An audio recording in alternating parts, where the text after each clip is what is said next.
Talaga bang dito tayo mag-uusap o papasok tayo sa loob? Ano pa ba naman ang dapat pag-usapan? Umalis na lang kayo para walang gulo. Okay? Pag hindi kayo naghiwalay, ididemanda ko kayo ng adultery. Eh mas gugustuhin ko pang makita kayong nakukulong kesa magsama kayong dalawa. Matapang ka na ngayon, ha?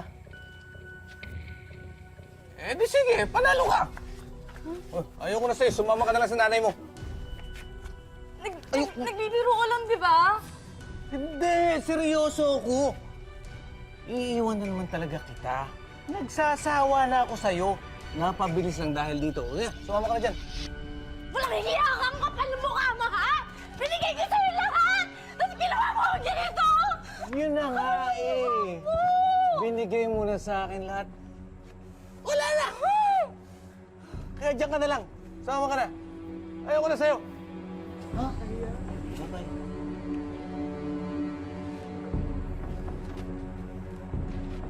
Hindi ka na.